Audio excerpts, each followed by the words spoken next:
Before we begin, tell me something in the comments. What time is it where you are? And where in the world are you listening from tonight? If you find yourself easing into sleep with these calm stories, don't forget to subscribe. Your support helps me continue sharing forgotten corners of history in a way that feels like dreaming with your eyes open. Now lay back, let your breath slow, and let's travel far beyond the pages of school books to the back alleys, market stalls, and dirty street corners of ancient Rome, where hunger was always near, and taste, well, that was a luxury reserved for the lucky, and sometimes the reckless. Because before there were Michelin stars or food blogs, there were sellers with grease on their fingers, voices hoarse from shouting over the crowd, and fingers crossed that today's stew wouldn't make anyone violently ill. Welcome to the Thermopolia, the ancient Roman street food stands. Loud, smoky, and never fully clean, the fast food of the empire, not for the rich, not for the dainty, but for the tired, the poor, the drunk, and the desperate. You're standing in the Subura district, a dense, noisy tangle of tenements and smoke where most Romans actually lived. Not in white marble villas with fountains and mosaic floors, but in crumbling wooden apartments stacked on top of each other like crates. Here, cooking at home isn't an option. Fires are dangerous, space is limited, and your landlord doesn't care if your kitchen is a wooden shelf and a bucket. So you eat outside. You walk the same uneven, cobbled street every day, and you know every face. There's the old man who sells fried chickpea balls near the bathhouse. His oil is reused until it smells like feet. But they're hot and cheap, and sometimes that's enough. There's the woman near the forum who sells bread soaked in honey wine, sweet, soggy slabs that stick to your fingers and your teeth for hours. She smiles, but only when you buy two. And then there's the boy who sells dormice. Yes, dormice. Skinned, roasted and stuffed with pine nuts, herbs and honey. They're considered a delicacy, but not always. Sometimes he just fries them plain, slathers them in fish sauce, and tells you they're extra fresh. You don't ask questions. You just eat and hope for the best. Today you haven't eaten since yesterday's stale barley cake. You've got 2 copper coins in your fist, warmed by your palm, heavy with decision. Do you go with the tried and true lentil mash from the pot near the Temple of Saturn? It's thick, bland and safe. Or do you gamble? That new vendor across from the stables is selling what he calls cheesecakes, but you know better than to expect anything Greek or elegant. Roman cheesecake is more like a baked sludge of sheep milk, cheese, flour, and honey, wrapped in fig leaves and blackened on a clay plate. You ask for one. He hands it over. It's warm, sticky. You bite in, and it isn't bad. Sweet on the outside, sour in the middle, a bit of ash at the edge, but it fills your mouth, and more importantly, your belly. That's all you need. Across the street, 2 men are fighting over a sausage. Literally, it's rolled under a cart, still steaming, and they both dive after it like wolves. The vendor laughs. He's seen it all. His stall has been there for 15 years, offering every kind of meat product you don't want to think too hard about. Blood sausage, fish sausage, mule sausage, sometimes even cat. You've eaten them all. Usually after too much mulsum, that sweet wine mixed with spices and honey that everyone drinks because the water's no good. There's a kind of rhythm to Roman street eating. You walk, you smell, you pause, you pay, you eat. You wipe your hands on your tunic and try not to think about where that vendor washes his. Some vendors offer fried livers wrapped in grape leaves. Others slice boiled eggs and sell them with salted olives from a greasy bowl. You've even seen pastries, sort of. Deep-fried dough slathered in date syrup and sprinkled with sesame seeds. They taste like dessert if you squint your imagination hard enough. The sounds never stop. Vendors yelling, sellers haggling, children begging, musicians plucking broken strings for a crust of bread.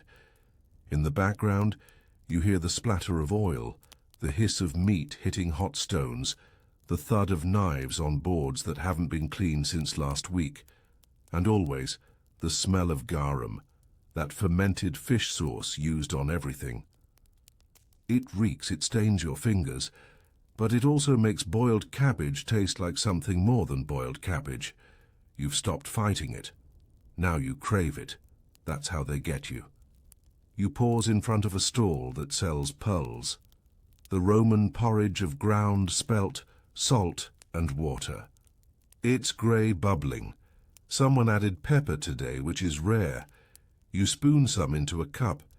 It coats your tongue like wet chalk, but it's hot, and it stays in your stomach. You finish it, lick the wooden spoon, hand it back. No one washes them, but you pretend not to care. Because it's better than hunger, and hunger is always nearby. A senator walks by in a purple stripe. He doesn't look at you. He never does.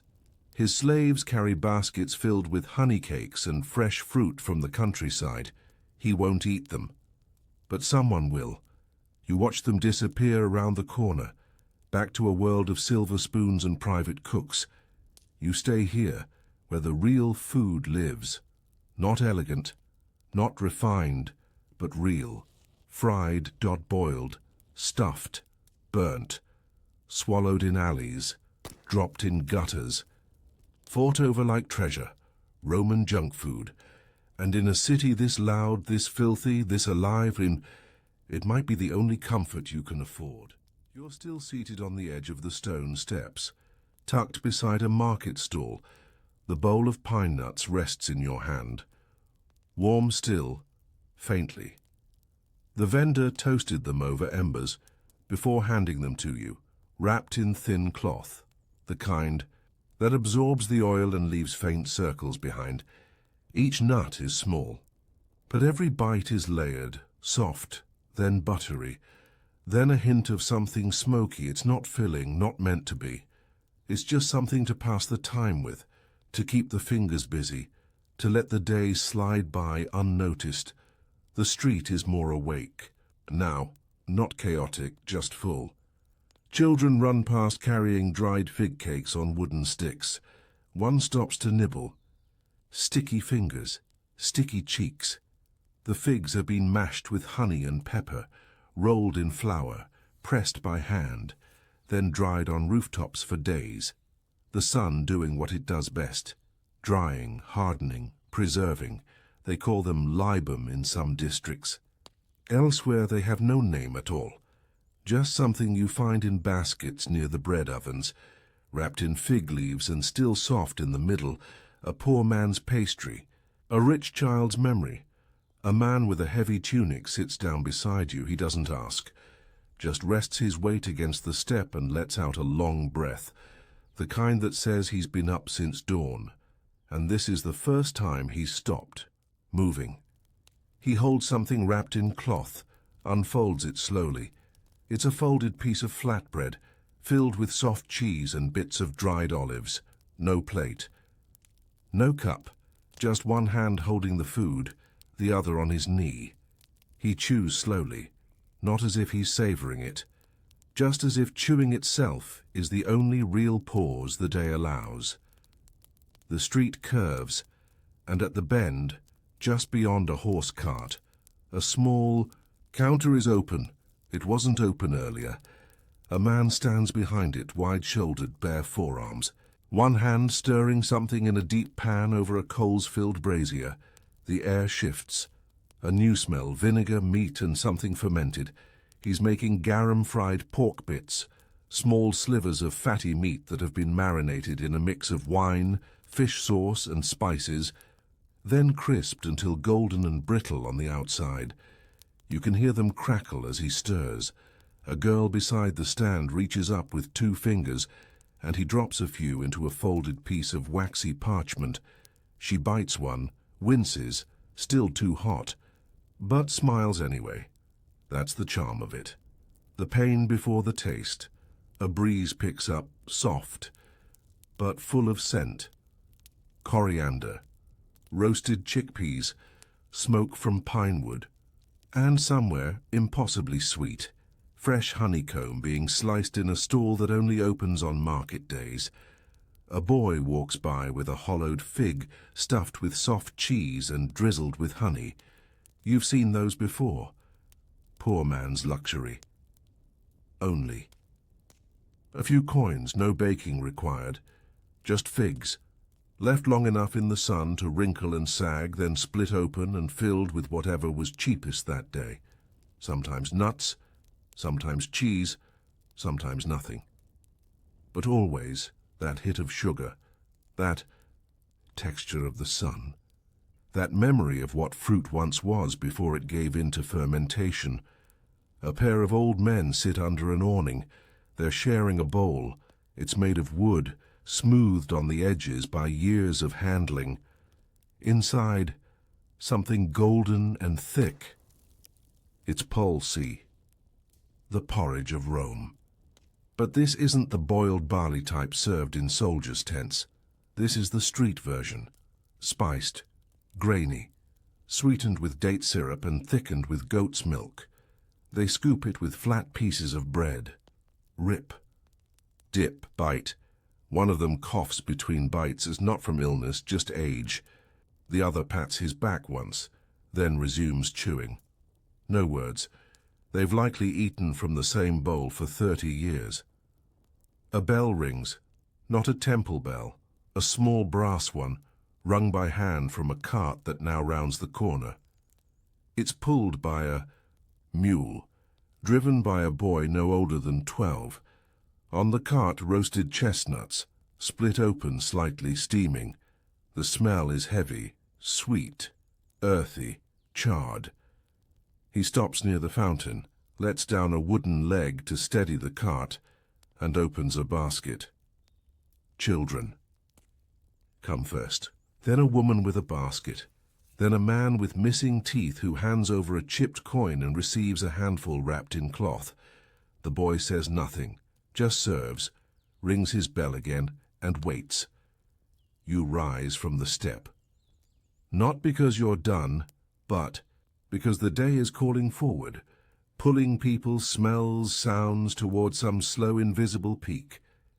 You walk past the fig cellar, past the tavern door, still closed but now humming with prep sounds from within.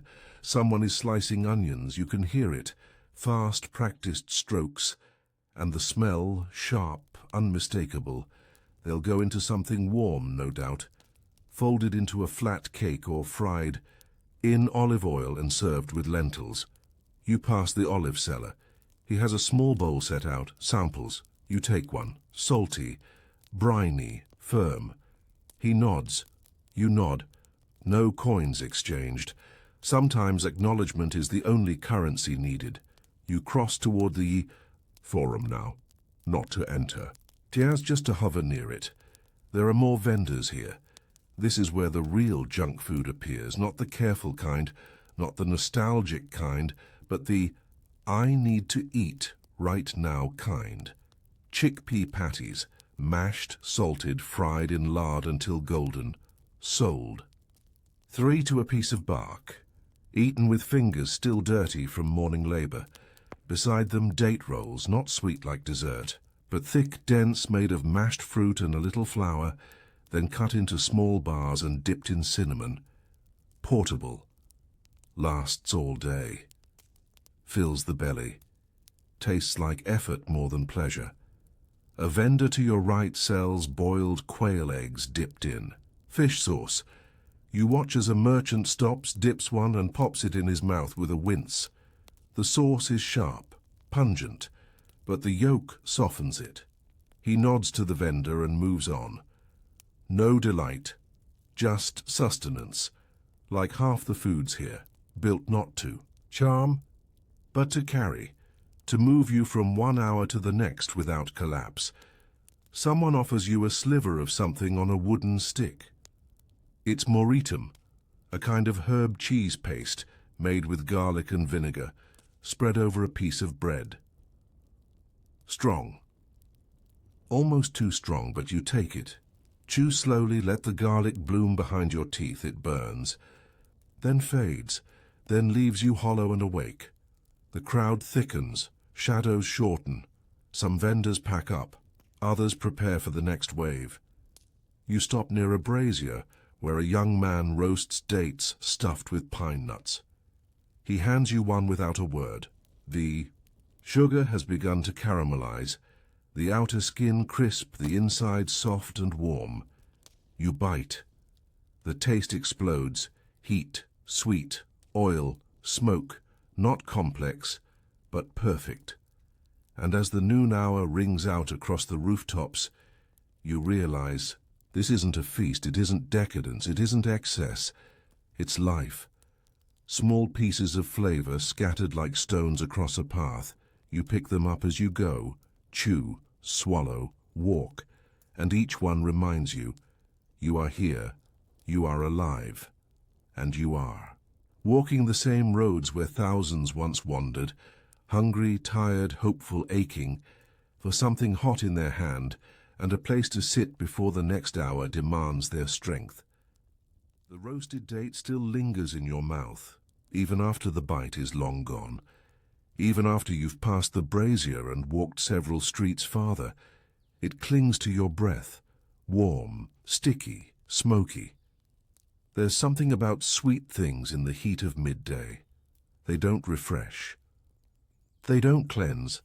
They just soften you. Make your steps slower, make your eyelids feel heavier, make the stone beneath your sandals feel just a bit warmer with each step. You're deeper into the city now, the outer edge of a working-class neighborhood. The grandeur of the Forum is gone, replaced by narrow walkways, crumbling plaster, uneven cobblestone. The smell changes too, less spice, more meat fat, and the faint sweetness of spoiled wine left to dry in broken amphorae. There's a cart pulled to one side under a piece of linen tarp. No signage, no color. Just a few stone bowls lined up, some wrapped in cloth to keep the contents warm. The vendor sits on a stool. He isn't shouting, isn't waving, he just waits. That's how you know it's good. The quiet ones, the ones with chipped bowls and worn hands, they don't need to beg. The food speaks for itself. You step closer. He lifts. The corner of one cloth without a word. Inside small fried fish. No more than 2 inches long, bones still in. Tails curled from the oil. Golden, crunchy. You nod. He gives you 4 in a strip of bark. They're still warm. The first one crackles in your mouth. The bones are crisp, nothing sharp. The flavor is briny, a little sour, like the fish were dipped in vinegar before they hit the pan. He's used liquamen, no doubt, that aged fish sauce every Roman cook relies on. It's not subtle, but it's honest. You eat the second slowly. A cat watches from across the alley. It blinks once, then closes its eyes as if in judgment or approval. Hard to say. Further along the wall, a younger woman sits cross-legged beside a deep pot. She stirs constantly, slowly, with a flat wooden spoon. What's inside isn't entirely clear. You see lentils, bits of carrot, shreds of dried onion, and something blackened that might be charred bread crust. She's making panis fortis stew, the poor person's reheated bread broth. You've had it before. It doesn't taste like much, but it fills the belly. It stretches the last few bites of yesterday's loaf into something warm. Sometimes they add vinegar to give it edge, sometimes just salt and thyme. A man walks up and hands her a cracked cup. She ladles the broth in. He walks away without speaking. There's a rhythm here, a flow. No menus, no tables. Just movement. Give, take, eat, leave. The sun is high now, no longer gentle. Shadows have shortened to little pools at people's feet. Vendors begin draping cloth over their carts to keep their goods from spoiling. But a few stalls are just opening. The ones that only make sense in heat. You hear the crack of toasted barley being ground into flour. Then a new smell rises.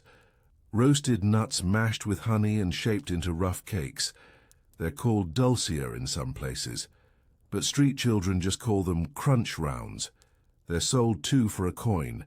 Eaten while walking, sweet, dense, slightly gritty. You take one. It breaks unevenly. Your teeth find bits of walnut. Maybe some sesame if the vendor was feeling generous. It sticks to your molars, but it's worth it. A young girl carries a tray with mugs. They're clay, small, filled with something cold. She moves between carts offering tastes. You stop her. She smiles, hands you a cup. The drink is posca, a mix of sour wine, water and herbs. It's sharp but refreshing. Romans don't drink much pure water, not if they can help it. Even the soldiers carry posca in their flasks, vinegar wine cut with snowmelt, laced with coriander or mint, depending on what grows.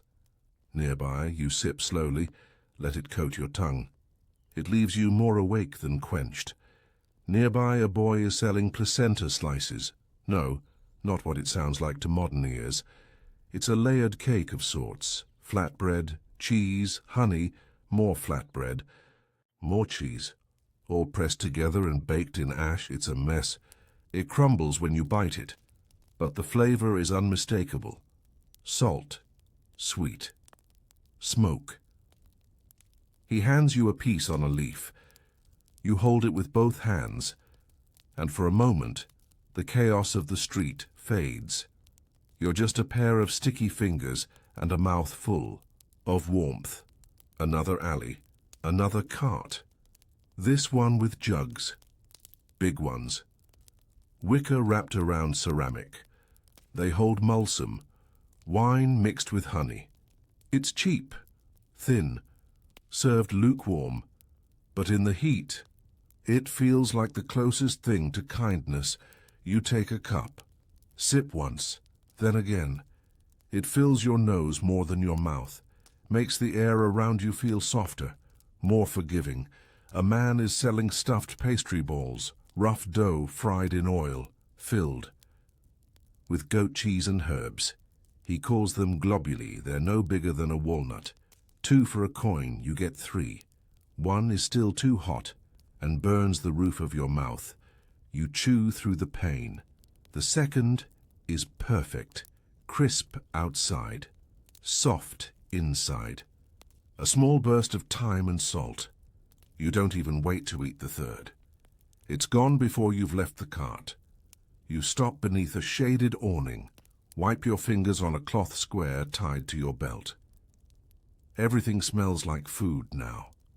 Your hair, your sleeves, even your breath, a mix of cheese, vinegar, oil, and old honey. You feel full not in the stomach, but in the senses. Every corner of the city has offered you something. Not a meal, but a moment. A piece of someone's morning. Someone's labor. Someone's leftover pride. It's afternoon now. The streets begin to slow. People return to homes. Shops close their shutters. Children are pulled from their wandering. You sit on a bench near the edge of the plaza. The stone is warm beneath you. You close your eyes and you can still hear it all. The clatter of amphorae, the hiss of hot oil, the quiet call of a vendor offering too little for too much. You are full of it all, and yet not heavy. You are held by it, this patchwork of crumbs and flavors, this invisible thread of Roman life stitched through street. Food and silence. You breathe. You rest. And somewhere a vendor packs away his pan, but the scent of fried herbs will stay in the air for hours. The city has begun to doze. shutters drawn, footsteps fewer. Even the birds seem quieter now, as if they too are pressed flat by the weight of the sun. You remain on the bench. The stone holds the memory of heat beneath your legs like a fading ember. You shift, stretch, yawn without opening your mouth. Around you the streets are not empty, only slowed. A man walks past with a sack of lentils over one shoulder. Another pulls a small cart filled with clay pots, clinking softly with each turn of the wheel. You hear a woman muttering to herself, counting olives as she sorts them, her voice somewhere between song and arithmetic. And every so often, like a heartbeat, the distant clack of horseshoes on stone, you notice again the scent, less sharp now, less fish sauce, less garlic. Now it's mellow, wheat, dust, cooling oil, the kind of smell that clings to skin after a morning of frying and fades as hunger sleeps. But not everything sleeps. Some vendors use this lull to prep. You walk again, slowly, drifting, more than striding, and find yourself beside a man hunched over a wooden table under the lip of a sloping roof. He's rolling dough. Not the fine kind used for banquet pastries. This is thick, uneven. He cuts it into circles with a chipped cup, then spoons something into the center of each. You move closer. Lentils, leek, crushed nuts, a single cube of salted meat. He folds the circles closed, pinches the edges tight, and lines them up like little half-moons on a tray. A boy stokes coals nearby. Soon they'll be fried. You'll smell them long before you taste them. He catches your glance. "You'll want one later," he says. You nod. You both know he's right. Further, down the alley, another cart. This one different. No food on display. Just a woman holding a flatboard. She shows it to those who pass. A plank covered in dots of paste. Each dot a different color, some white, some green, some pinkish red. These are condita, spiced pastes made from honey, herbs, sometimes bits of fruit or cheese. They're eaten with fingers, smudged onto bread, sometimes just licked straight from the board if the bread is gone. A boy offers a coin. She smears his palm with a pale paste flecked with thyme and crushed almonds. He licks it, grins, runs off. It's not a meal, but in the silence of the hour it's enough. You walk on. The sun has begun to shift. It's still high, still warm, but the shadows are lengthening, not growing darker, just longer. You find yourself in a square, one of the quieter ones. There's a basin at the center with water trickling from the mouth of a carved fish. Not many people around. Just an old woman feeding crusts to pigeons. You sit on the rim of the fountain and dip a cloth in the water. Wipe your hands, your neck, your face. The water is warm, not cool enough to shock, just enough to cleanse. A man sits beside you. He unwraps a bundle from cloth. Inside, a round of bread hollowed out and filled with mashed beans and mint. You've seen this before. Mensa pauperum, the poor man's meal. The bread soaks up the mash. The mint makes it feel clean. It's eaten with fingers, torn bit by bit, slow and silent. He offers you a bite. You shake your head. He shrugs and keeps eating. A small stand nearby sells only one thing: pickled vegetables. Long trays filled with turnips, onions, cucumbers, and something purple you can't name. They sit in brine, glistening. People approach with clay cups and spoons, no plates.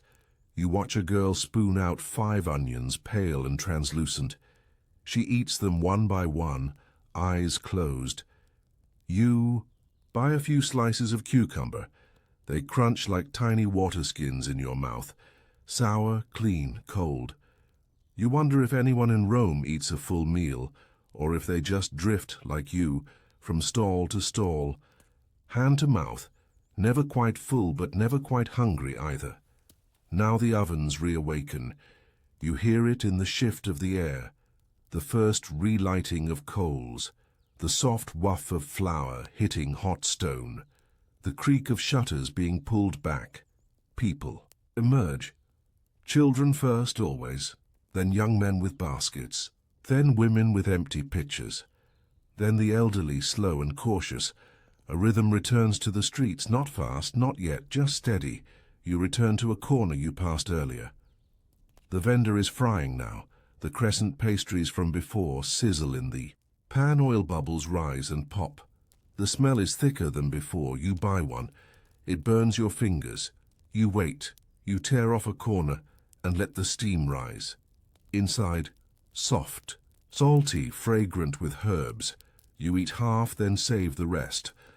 Not from discipline, but because you know something else is coming, something sweeter, and there it is.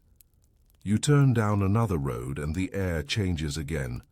Sugar, toast, smoke, you follow. It come to a stall run by two women. One stirs a pot of dark syrup, honey reduced with citrus peel and cloves. The other shapes something with her hands, small cubes, pressed with nut flour, bound with syrup, dusted with wine-soaked dates. Sweetmeats. They sell them by weight. You ask for two. They wrap them in fig leaves. You eat one standing there. It sticks to your teeth. You don't mind. The other you save. You wrap it tighter and tuck it in your belt. A promise to yourself. For later or maybe never. Just knowing it's there is enough. A trumpet sounds from the direction of the circus. Not an event. Just a rehearsal. Or a soldier's drill.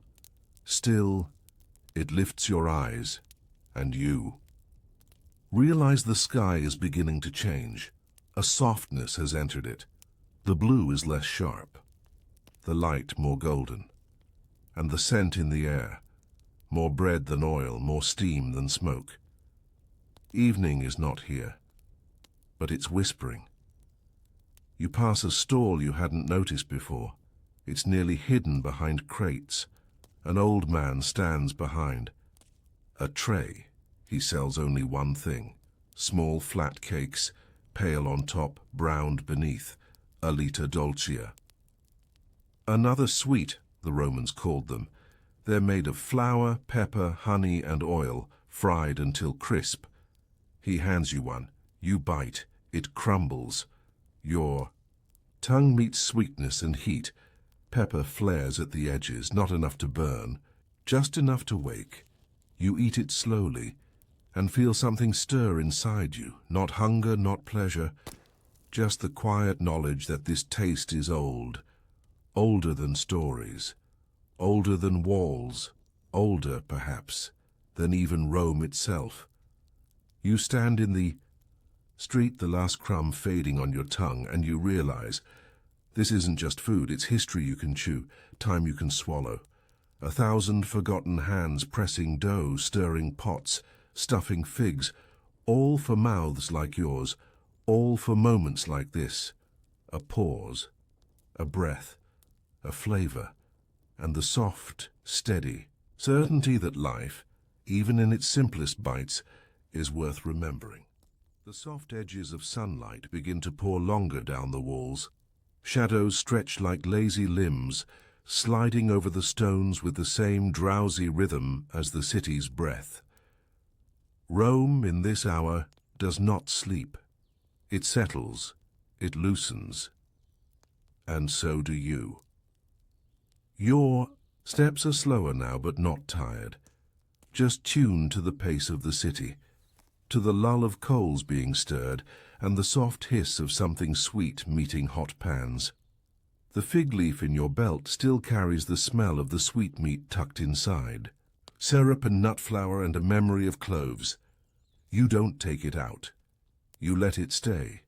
Its weight is almost nothing, but its presence is oddly comforting, like a familiar word waiting to be spoken again.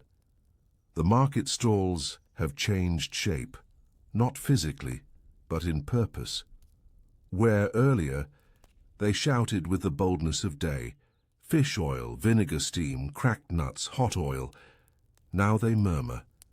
Vendors begin laying out what remains. Not leftovers, just smaller, quieter portions. Instead of full rolls of bread, there are heels and crusts. Instead of fried chickpea patties, there are broken bits, crumbled into wooden bowls with salt and thyme. Instead of whole figs there are slivers halved and glistening with a drop of date syrup. The city seems to say, eat. Yes, but gently now. You follow a smell that is somehow both sharp and sweet. It leads you to a corner stall run by two boys who can't be more than 15. They're grinding something, you can hear it before you see it, using a stone. Bowl worn smooth by use. It's mustard seed, crushed by hand, mixed with vinegar and garlic and something slightly floral. Crushed myrtle, maybe.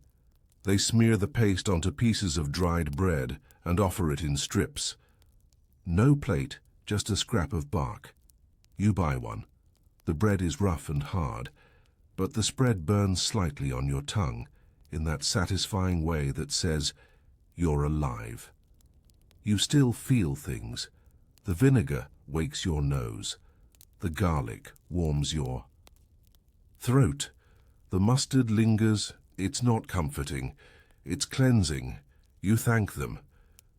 They nod and return to grinding. Further down, someone is roasting garlic bulbs over open coals. Whole, skin on. The smell is thick, not harsh like raw garlic, but soft, sweet, almost lazy. Each bulb is sold as is, wrapped in vine leaves. You buy one. It's still too hot to touch, so you wait. Across from the fire is a woman with a wooden tray holding three things: slices of old cheese, sour apple wedges, and balls of something rolled in flour. You try one of the balls, she tells. It's made from leftover bread mash, bits of raisin, and the skin of cooked apples, fried lightly and dusted with ground herbs. You bite. It crumbles instantly. It's dry, but not unpleasant. You eat the whole thing. She gives you a slice of the cheese without asking. It's hard, salty, sharp. Your mouth is now a strange harmony of sour apple, salty cheese, sweet raisin, and roasted garlic scent still rising from the bundle in your hand. You don't know how to describe it, but it feels like dusk. You sit on the edge of a step, not to rest, but to pause, a moment to let the noise pass by. A moment to notice the things people overlook: a boy chasing his own shadow, a cat licking grease from a dropped skewer, a vendor counting coins by tapping them on the wood to test their ring. Behind you, a pan sizzles again, but this time it's not oil, it's lard, rendered fat, richer and heavier. A man is frying small pastries stuffed with leeks and ground meat. You watch the steam rise. You don't move. You're not hungry now. You're curious. You ask for just one. He laughs, tears off a smaller piece and hands it to you in a fig leaf. It's flaky, but dense. The fat coats your lips. The meat is peppered. The leeks are soft and bright. You eat slowly. Let the flavors sit. Let them stay. The garlic bulb is cooler now. You unwrap it carefully. It's soft. The cloves give way like jelly when you press. You squeeze one onto a scrap of bread. Spread it with your finger. Eat it. The taste is nothing like the sharpness you expect. It's almost sweet, almost like cream. Like garlic forgot it was ever a root and became something warm and forgiving instead. You eat more. The city sighs around you. Somewhere near the river, a cart passes with skewered meats, small livers and kidneys, spiced with cumin and chard. Black on the edges. You catch the scent but don't follow. You don't need to. This isn't a hunt for food. It's a slow unraveling of taste and texture, a journey through the forgotten corners of hunger, where the tongue isn't greedy, just curious. There's a tavern nearby. You don't go in, but the door is open. You can see the backs of men eating stewed lentils and porridge thickened with goat milk and honey. A woman passes by carrying a small clay pot with fig compote, boiled down with wine and rosemary, and she doesn't offer any. She doesn't need to. The smell does the work. A child runs past with a round of flatbread bigger than her head. It's painted with something red. Crushed berries, maybe. Or boiled wine and honey paste. She takes small bites at the edges like a mouse. It'll take her an hour to eat it, maybe 2. That's how Roman junk food works. It isn't meant to vanish. It's meant to linger. On the fingers, in the teeth, in the breath. A woman offers something wrapped in linen, says it's honeyed barley crumbles. You buy one. It's like eating dust and sugar, but good dust. Sweet dust. Dust that sticks between teeth and feels like it belongs there. You thank her. She nods, disappears into a doorway. Now the sky begins to purple. A violet tone creeps between the rooftops. You walk back toward the small square with the trickling fountain. Sit again. Watch the last of the vendors pack their baskets. A man carries a tray of unsold pine nut cakes, one missing a bite, likely stolen by a bird. He shrugs, laughs, and eats the rest. You finally take out the sweetmeat wrapped in fig leaf. It's softened. You bite. It's better than you remember, not because the flavor changed, but because the day has changed you. You understand now what Rome's food was never trying to be elegant. It was trying to be present, to hold you in the hour, to carry you between work and sleep, between faith and flesh, between memory and forgetfulness. Every bite a bridge. You breathe deep. The wind now carries fewer smells, more ash, more earth, more silence. The street is nearly still, and your belly is neither full nor empty. But your soul, if such a thing, is ever stirred by lentils or garlic or fried fig cakes, feels gently lit, like a window with a candle behind it, flickering, waiting, not for anything in particular, just staying lit. As Rome does, as you do. The light has changed, not vanished, just lowered, like a voice speaking more intimately now. You don't need to look up to know it's nearing twilight. You can feel it. In the way the breeze moves. In the way people begin walking more purposefully. In the way the shadows grow deeper, not from fear but from rest. You remain seated on the same stone step, warm still from the day, now slightly cool beneath the thighs. A stillness hangs in the air, the kind that isn't silent but simply unhurried. This is the hour when Rome becomes quieter, but not quieter in the way a city dies. It becomes quieter the way a fire becomes embers, slow, orange, intimate. You stand again.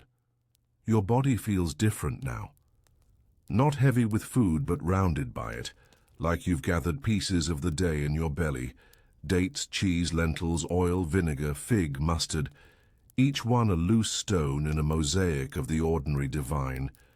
You begin walking, not to seek, but to notice. And what you notice now is this. The best junk food doesn't come from carts anymore. It comes from corners, from windowsills, from baskets hanging by thread from balconies, from women sitting on stoops and men standing in doorways holding plates they didn't buy, but were handed by someone else.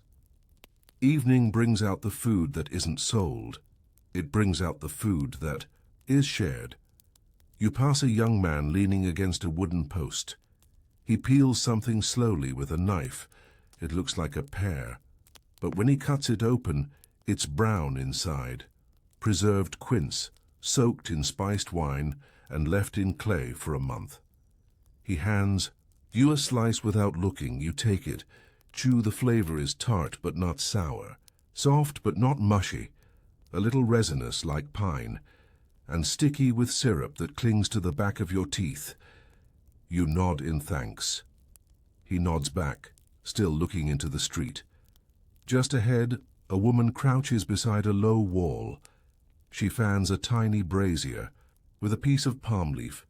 Beside her is a shallow pan of what looks like flour, but when the wind shifts, you smell the truth. Roasted chickpeas, crushed, mixed with sesame and honey, rolled into balls and dusted with salt. You buy 2. She hands them to you wrapped in a square of linen so old it's nearly transparent. The first ball crumbles. It's rough, sandy, nutty. You chew slowly. Each bite grits the tongue just enough to remind you it's food made by hand. No 2 balls alike. Now the city hums a little again. Not loud, just enough. The air is cooler. The warmth you've carried since morning begins to lift from your skin, replaced by a softness that feels more like cloth than air. You pass a family, sitting on overturned crates. One of the children holds a flatbread over a candle. It's charring the edges. They're making panis callans, warmed street bread, bought stale at midday, brought back to life over flame. The mother slices cheese onto it. No one speaks. They just eat, together, as the sky shifts from purple to a deeper, quieter blue. Farther along, near a public fountain, someone is selling roasted chestnuts. Not in bulk, just 5 at a time, held in a folded piece of bark, roasted over low flame until they crack slightly. You take a set. You crack one open with your teeth. The shell breaks easy. The nut inside is hot, floury, a little sweet. You eat another. This is not a hunger now. This is an echo of hunger, a ritual, a remembering, a comfort. Down a side alley, you hear a sound. Chop, chop, scrape. You follow it. An old man sits at a low bench, scraping charred honeycomb from a wooden board. Beeswax curls in golden ribbons onto the ground. He gathers the residue, the caramelized remains, and presses them into tiny slabs, wraps them in fig leaves and sells them for a coin. He calls them smoke sweets. You buy one. It smells like firewood and sugar. You don't eat it right away. You hold it, warm, sticky, slightly bitter. You smile. There's music now, not performance. Just a pipe and drum somewhere near the bathhouses. 2 notes repeated. A child tries to mimic it with a reed. Fails, laughs. You walk in that direction and someone hands you a cup. Not wine, not Posca. It's warm goat milk with a single roasted date crushed inside. A drink not found on menus. A thing someone's grandmother probably made once and now her grandson does too. You sip. It's creamy, a little burned. Comforting, you sip again. As the street curves, you pass a window. A hand appears from the opening. It holds a string, and at the end dangles a small cloth pouch. Inside, fried olives, stuffed with bits of garlic and salted fish, battered in barley flour. You reach up. The hand lets go. You catch it gently. From above, someone chuckles. You wave. The pouch is still warm. You eat 1 olive. It bursts. Oil and salt and sharp vinegar rush over your tongue. You don't rush the second. You wait. Let the sound of plates and chatter rise above you. Let the flavor settle. Then you eat again. This is how Roman night food behaves. Not loud, not proud, just present. Food in alleys, food in silence, food in laughter, food that needs no table, Food that exists only because someone remembered to save the oil, stir the mash, light the brazier, offer the slice. Food that doesn't try to last forever. Just long enough to be eaten and, then the only memory, you head toward the edge of the square, sit again, watch dogs pass. Watch someone sweep ash from a fire pit. Watch two lovers share a date from either side until their fingers touch in the middle. You unwrap your smoke sweet. Break off a piece. Chew. It's darker than you expected, sharper, not entirely pleasant, but real, very, very real, like the sound of iron being dragged on stone, or the smell of skin after frying fish. Undeniable. The moon is up now. The streets are not empty, but they've forgotten how to shout. Everything moves in gestures. The tap of a cup, the puff of steam, the curl of smoke from a hidden window. You have eaten nothing grand, no feast, no banquet, but you are full of something deeper. Not fullness of belly, but fullness of belonging. As if, by walking and tasting and waiting, you've been accepted into something older than appetite, a ritual, a rhythm, a history you didn't need to study because you just lived it. And as the last bite disappears and the final sip warms your chest, you lean back and listen to a city fed not by gold, but by the quiet generosity of junk food in the hands of people who never once thought of it as junk. The sky has settled into deep blue velvet, not quite black, not yet, but the colors of the world have cooled. Stone no longer shines, oil no longer glistens, even the brightest fig leaves now seem muted under the spell of night. But the city is not asleep, not fully, and neither are you. You wander, not with purpose, not to seek, but to simply remain awake a little longer in this forgotten hour between satisfaction and sleep. A breeze carries something strange, not food, but ash, soft and sharp, like someone's reheating coals not to cook, but to remember the fire. You follow it slowly through an alley that was bright only hours ago. It now yawns wide, empty, echoing. A boy leans against the wall holding a skewer of something dark, roasted dates, split and filled with pine nuts and crushed coriander, then warmed over the last of a tavern's heat. He offers you one for a coin. You give it, not out, for of need, but respect. The dates are warm, not hot, soft and dense. The pine nuts give just enough crunch. The coriander lingers like a shadow. You don't speak. He doesn't expect it. You keep walking. A woman washes dishes in a stone basin, humming a tune you don't recognize. Next to her, a plate of forgotten bits, olive pits, bread crumbs, the tail end of a sheep cheese wedge. She doesn't offer anything. But the image is enough. You realize the food is ending, not dramatically, just slowly closing its eyes. You pass a man crouched over a small crate, slicing dried apple rings into thin strips. He drops them into a bowl of vinegar, along with slivers of garlic and pickled cabbage. When asked what it is, he smiles. Nothing, just something for later. You nod. That's what most junk food is, just something for later. A bite to soften the dark. Further on, you hear low laughter. A group sits in a circle around a jar of preserved plums, each taking one in turn. They suck the syrup from their fingers like it's sacred. It's not wine. It's not meat. It's not even sweet anymore, not just sharp, fermented, familiar. They smile at you, gesture. You join for a moment, take a plum.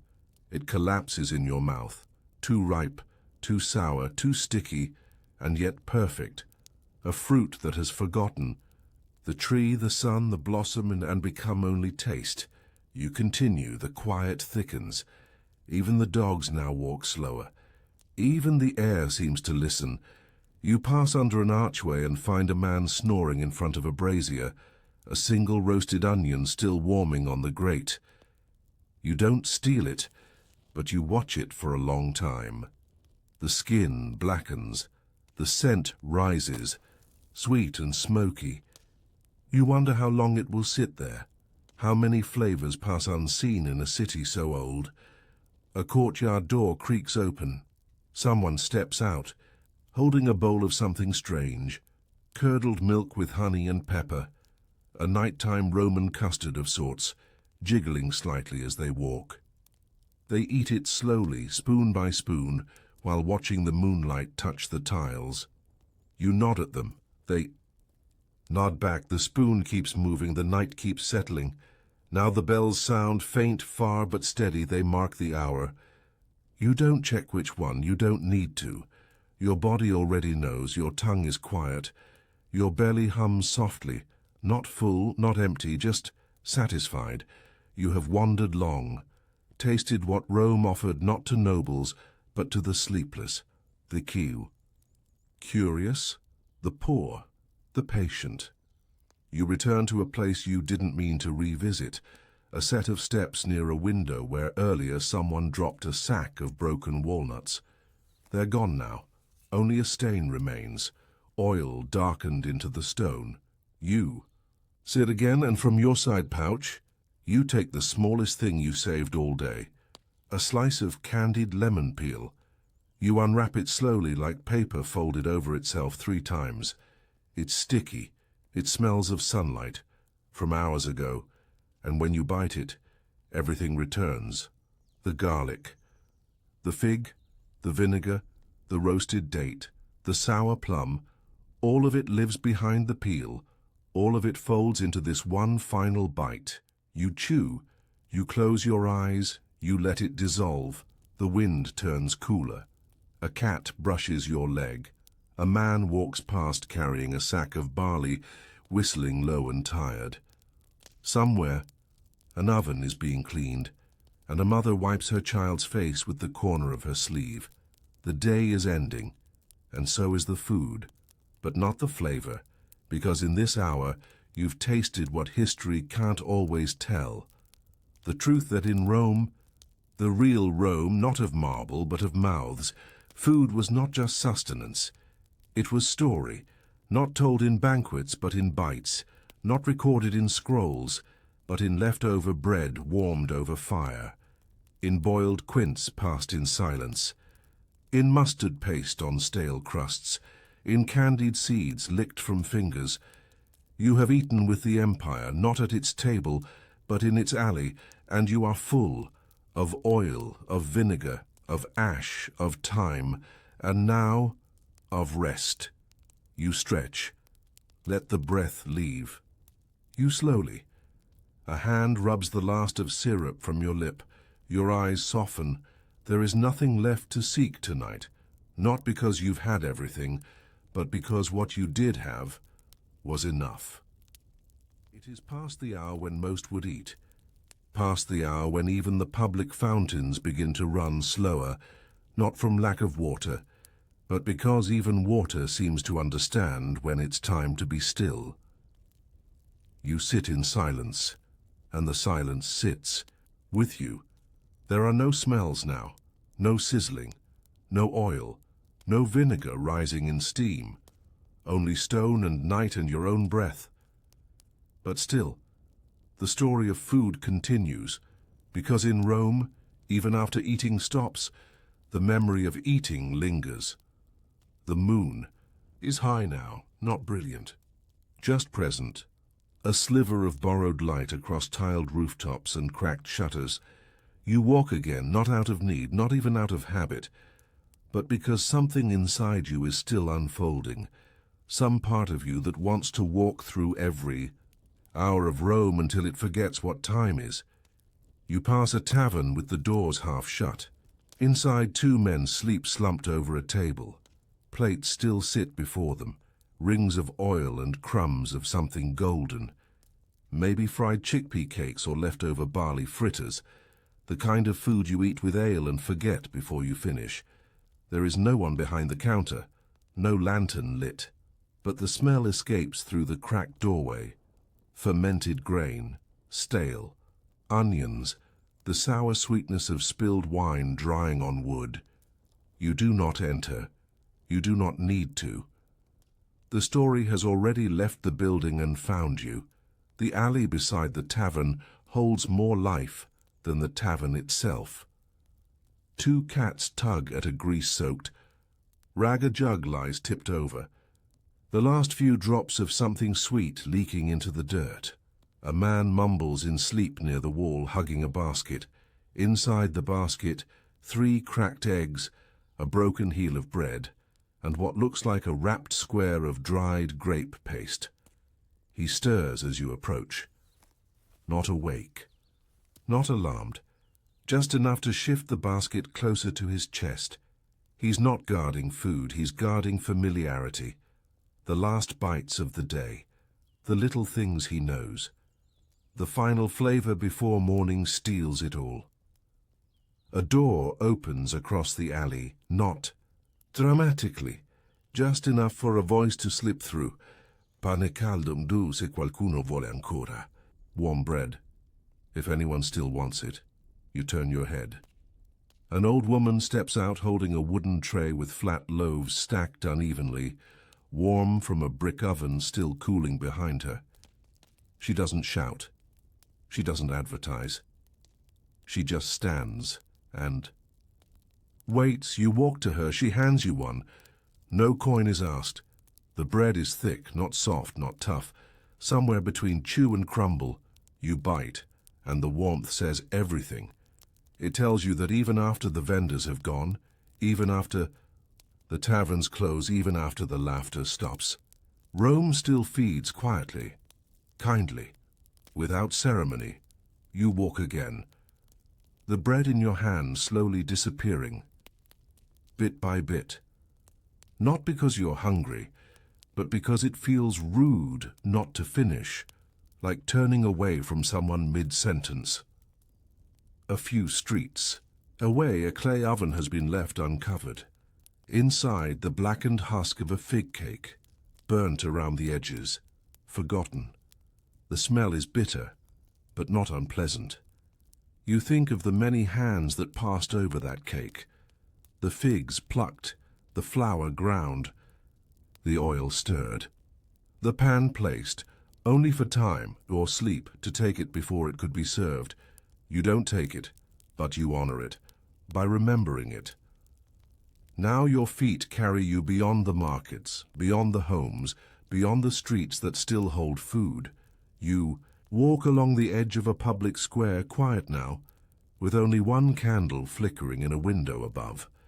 A guard paces near the far wall, humming something without tune, and under an archway, a beggar scratches at a clay bowl with a twig.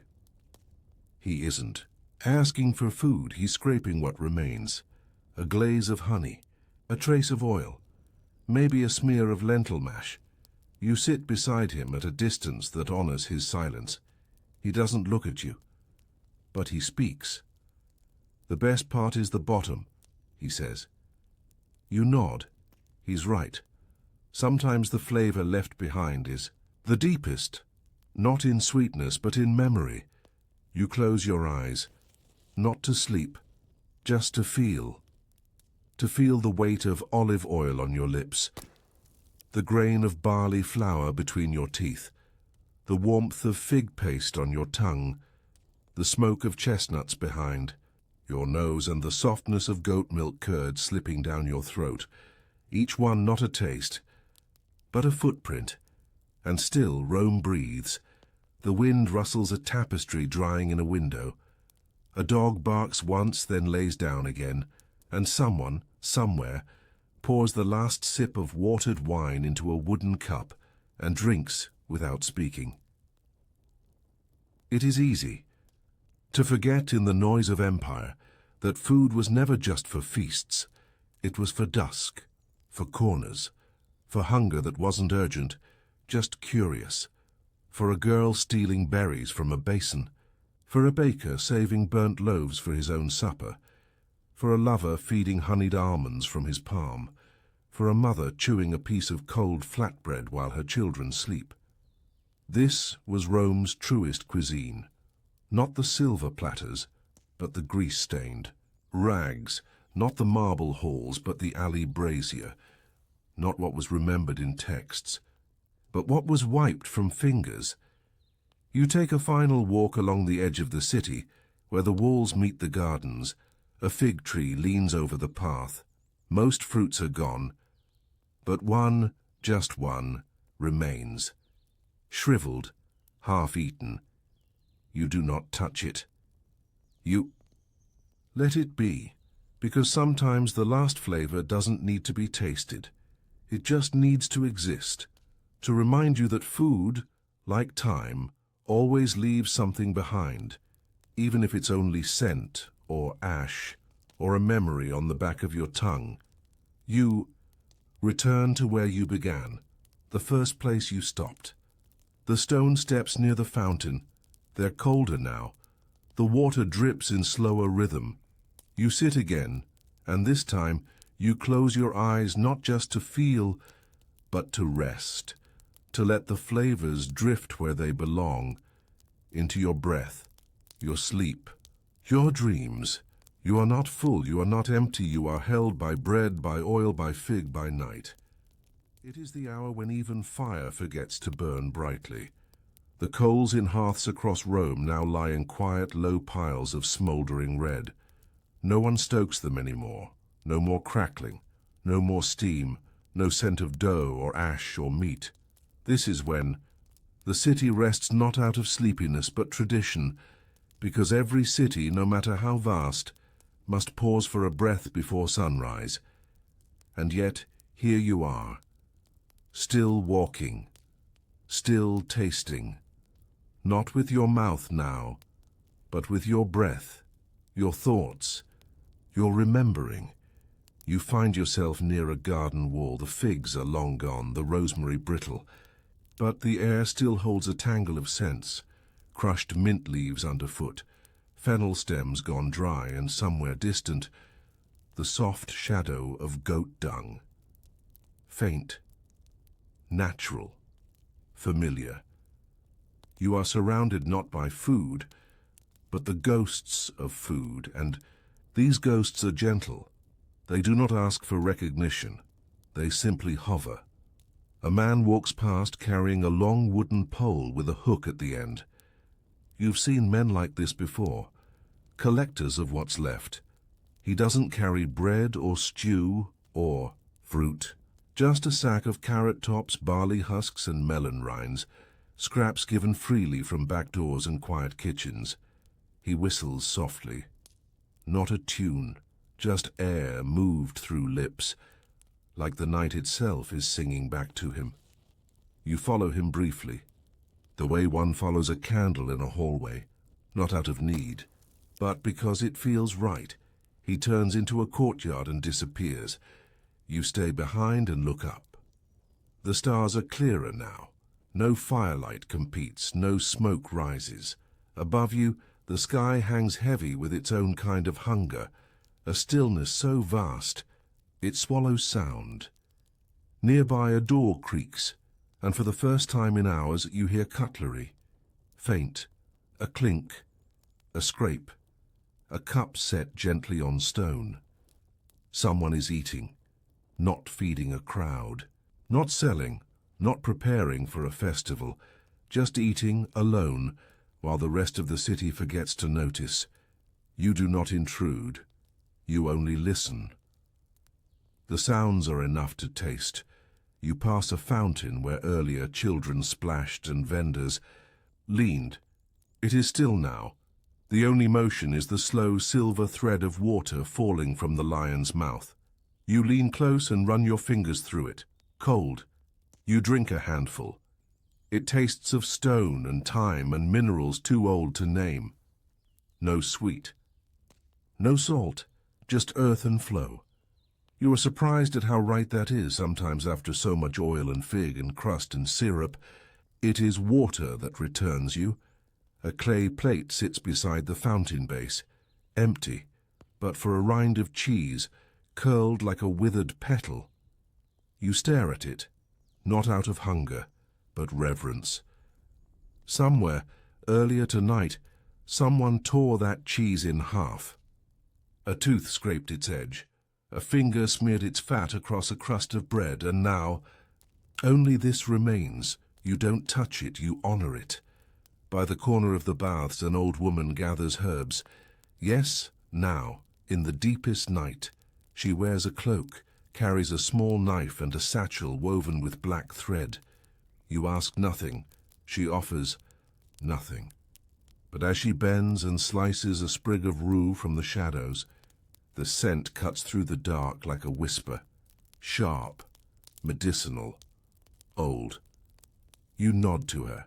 She vanishes into the dark, and just when you believe the city has surrendered completely to its slumber, you hear it again.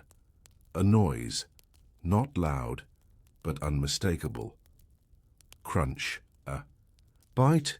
You follow it. Around a narrow corner hidden between two crumbling shops, a man stands barefoot near a fire pit. He eats slowly, something folded in cloth. You catch a glimpse. Flatbread, blackened along the edges, stuffed with onions and some kind of oily mash, lentils perhaps, or fish paste. He nods at you. You nod back, no words. He tears off a piece and extends it. You hesitate. Not out of fear, out of respect. But you take it. It's hot, crumbly, greasy, intensely real.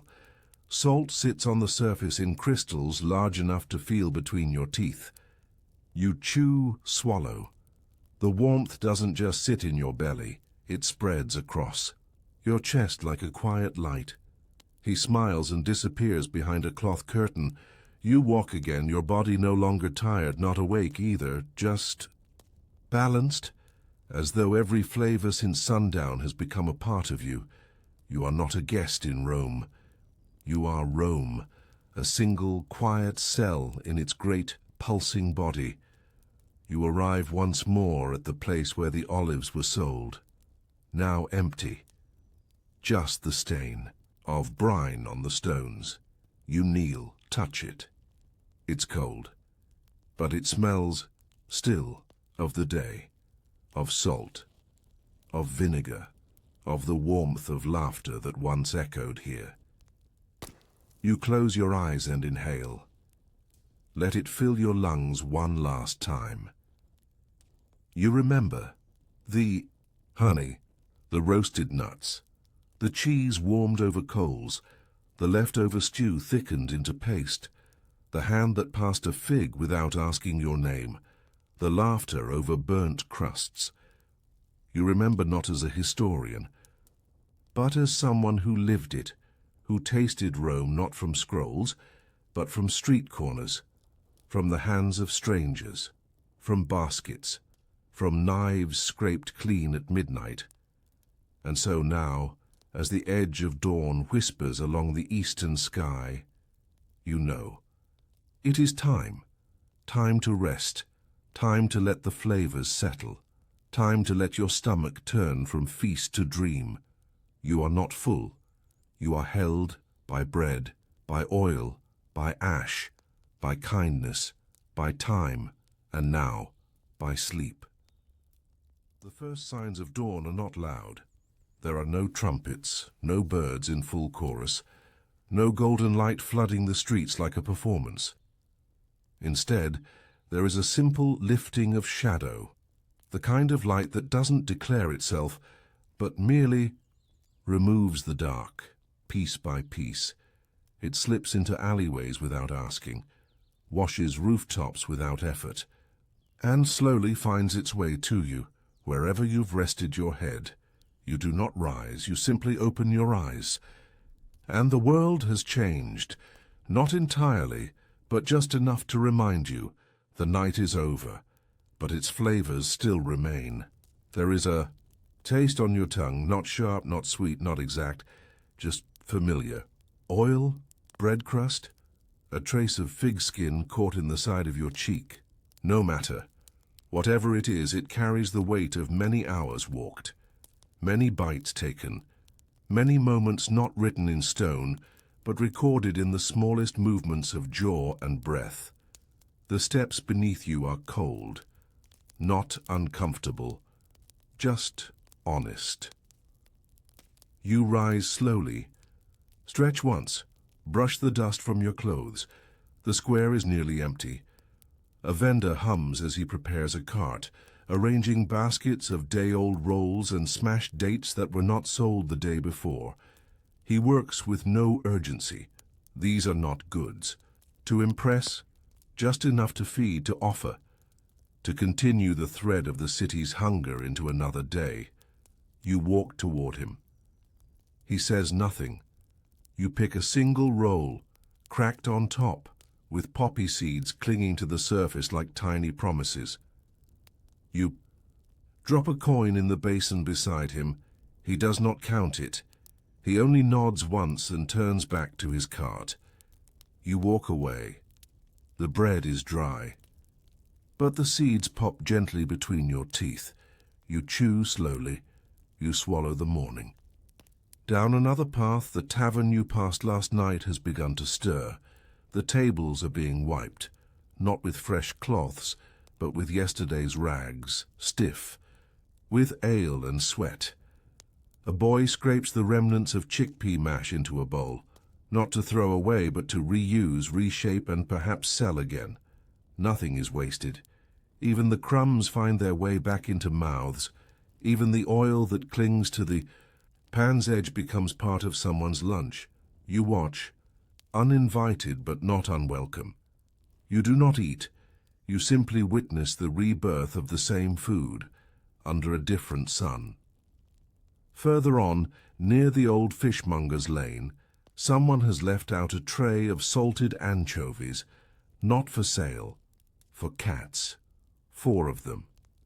Gather around it now, sleek, watchful, silent, except for the occasional growl when 2 noses reach for the same bite. You crouch beside them for a moment. One looks at you. There's no fear, no expectation, only a shared understanding. This, even this, is part of the meal, part of the city's endless digestion. You make your way toward the aqueduct arches where merchants sometimes rest before opening their stalls. A man sits cross-legged, pulling strips of dried apple from a waxed cloth. He eats them in silence, one at a time, licking each finger before beginning again. You recognize the scent before you arrive. Tart. Sun-cooked, with a hint of honey. He offers you one, you accept.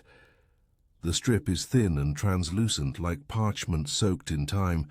It melts slowly, and you smile without knowing. A small child follows behind her mother carrying a tiny basket of roasted chickpeas, tossing them one by one into her mouth. The mother doesn't turn, but her hand occasionally reaches back and steadies the basket, making sure nothing spills. It is quiet love, passed through chickpeas, and you watch them disappear around the bend.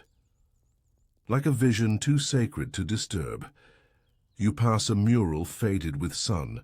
Once it was bright, a painted platter of roasted birds, jugs of wine, her table heaped with grapes and oysters. Now only the outlines remain. You trace them with your eyes, and in doing so you taste each item, not because it's real, but because memory is stronger than pigment. You close your eyes and let it wash. Over you someone sings, not near, not clearly, but a woman's voice carrying half a melody across the rooftops, like honey poured from too high. It has no words, only shape. It reminds you of syrup on barley cakes, of the quiet dripping of dates left too long in the sun, of sleep stuck in the corners of your mouth after a late meal. You pause beneath her window and feel full, not from food, but from sound. The morning is fully here now. Shadows tuck themselves behind corners. The birds, cautious and slow, begin their rituals, pecking at crumbs left by drunkards, drinking from gutters that still hold rain, calling to no one simply because they can. And yet the city is still not loud. It wakes slowly, like an old man rising from sleep without complaint, and everywhere you go, you smell it. Yesterday's, dough now shaped for new loaves, wine casks being uncorked and sniffed, a pot of garlic water boiling in a tiny home with no door. This is Rome's breakfast, not a feast, not a ceremony, but survival dressed in simplicity. You finally return to a bench beneath a crooked olive tree. You sit. From your pocket, you pull the last thing you saved, a folded leaf of mulberry soaked in honey and left to dry overnight. You unwrap it slowly. It glistens in the new light. You bite, and as it sticks to your teeth, pulls at your tongue and dissolves into nothing. You realize this entire night has been a meal, not one made of dishes, but of remains, of gifts, of the small, unnoticed bites that no history ever records, and yet they are the most human, because this is what junk food is, not the main course, not the moment of applause, but the moment when no one is watching, and you eat anyway because your body remembers, because your soul is quiet, because the city is full of kindness in the form of crumbs. You breathe in, and the last taste of the night leaves your mouth. You are not hungry anymore, not for food, not for story, not even for Rome. You are simply ready to close your eyes and let all the bites of this ancient world melt into your breath. You have eaten with the forgotten, and now you rest like one of them, gentle, still, satisfied. It is mid-morning now, but not loud, not urgent, not the kind of morning that demands motion. This is the hour where things hum, but never buzz, where life doesn't leap forward. It stretches. It's when the olive oil runs slowly from the neck of a reused jug, when the bread knife makes soft gravel sounds against crusts left a little too long, when steam from weak broth fogs a cracked window pane. You are still seated beneath the olive tree. The last of your honeyed mulberry is gone, and the taste lingers not on your tongue but in your breath, barely sweet, like a thought half remembered. You watch the city breathe, and it breathes without trying. A woman walks past with a basket under her arm. Inside, you glimpse a cluster of fried dough balls, dusted lightly in poppy seed and what looks like fish sauce dried to a sugary glaze. You've seen this before. Globuli, poor man's dessert. Dough, cheese, honey, boiled and rolled, then sold for half a coin each. You once watched a boy steal one, run 2 streets, and then offer half to his sister. Now you just watch them pass, as if the scent alone is enough to share. To your left, an older man squats by a stack of discarded amphorae. He's scraping the inside of one with a long curved stick. Most would say the jar is empty, but he knows better. Olive oil clings to every inner surface, thick, stubborn, fragrant. He collects the residue, scoops it into a shallow bowl, adds crushed thyme and a pinch of salt, and begins to dip stale bread into it. Breakfast. Not fresh, not warm, but still his. He nods to you once, his chin dusted with crumbs. You nod back. Nothing more is needed.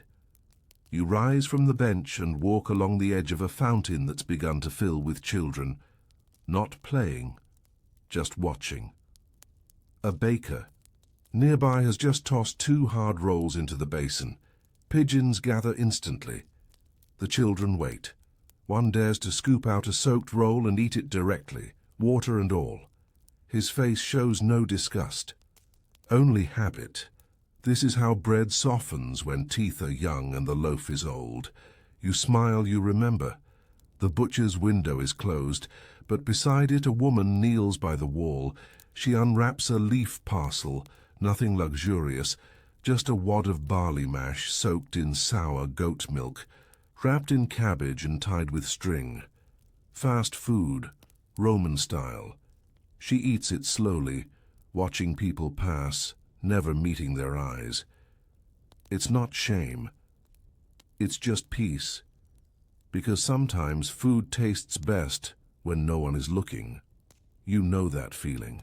Well now, you pass a stall where a man sells vinegared cabbage and pickled onions from a clay basin. No sign, no display, just 3 bowls, a ladle, and a pile of cracked cups. You stop. He nods. You point to the cabbage. He fills a cup. You sit on the curb and sip it like a drink. It's sour, sharp, alive, and your tongue thanks you. Because flavor, especially in its rawest forms, wakes you, up without shaking you. The cup is returned. The man doesn't wash it. He just places it with the others, lets the morning heat and vinegar do the cleansing. That, too, is Rome. Not spotless, but honest. Along the western wall of the Forum, a young girl walks with a stick of dried dates impaled like beads. She bites them one at a time, pauses, then licks her fingers between each one. You can almost feel the sugar between your own teeth. The skin of the date sticks briefly, then gives way. The flesh collapses like thick jam, and for a moment, you are her, standing barefoot in sunlight, sticky with joy. There are no banquets now, no bronze trays, no garum in crystal vials, no dancers with grapes on golden skewers. Only this, the meal after the market, the flavor left in the cracks, the second-hand feast born not from glory, but from rhythm. At the edge of a temple courtyard, you see a man pressing leftover fig pulp into a clay mold, not for a ritual, for candy.